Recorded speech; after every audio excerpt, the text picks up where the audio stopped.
These are incredibly powerful storms that can change your life forever. It's right there. It's right there. Go, go, go. I was in the kitchen, and all of a sudden my mother screamed, "Cyprian, come and look what's happening outside." That was about 7 o'clock. When we saw the people on the beach, we noticed injuries to heads, hands, shoulders, all over the body of the people that were hurt by those hailstones.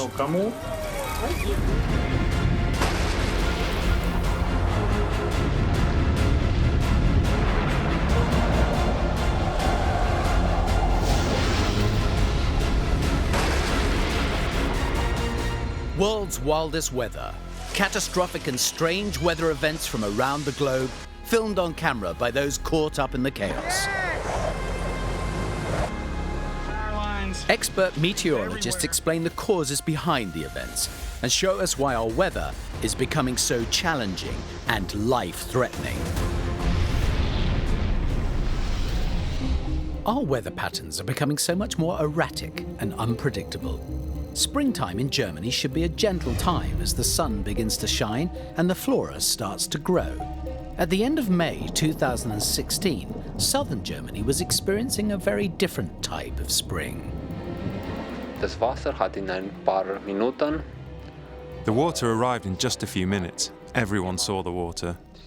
It was really hard and fast, and no one could do anything about it. Schlecht kommen musste und man kann dagegen nichts machen.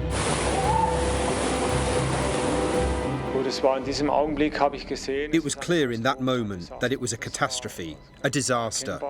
I could see that, and it was so obvious that it was going to be really bad.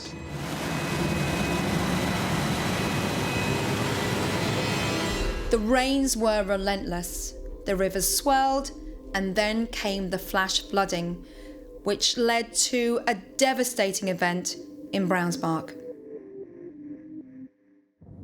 A persistent weather system lingered over the southeast region of Germany in late May 2016, causing multiple thunderstorms to pummel the region. My name's Cyprian Koras, and I'm 21 years old. I came with my family to Germany in 2015. Frank Harsch is the mayor of Brownsbach. I was here in the town hall, in my office, to do a few things. It was a Sunday evening, and I was sorting out a few things on the computer. Brownsbach is located in a valley in the mountainous part of Baden-Württemberg. The town is close to one of the highest bridges in Germany, over the river Karche, which runs through the town. But the river wasn't the cause of the massive devastation to come.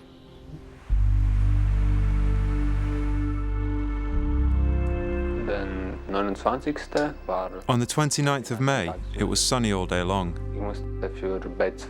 I had studied and stayed at home all day. People were outside enjoying the sunshine.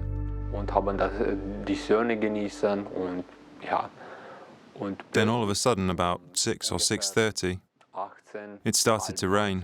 The rainfall was incredibly hard and heavy.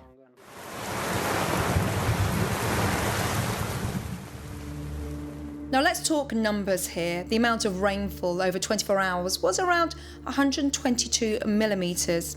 Now on the face of it, it's quite common to see that amount of rainfall. But looking at the intensity, it actually fell in a space of hours, not days. And that's where the trouble lay.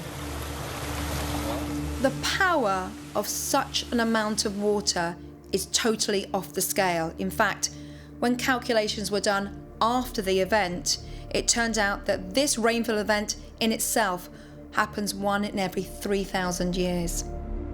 My grandmother lived close to here in Brownsbach.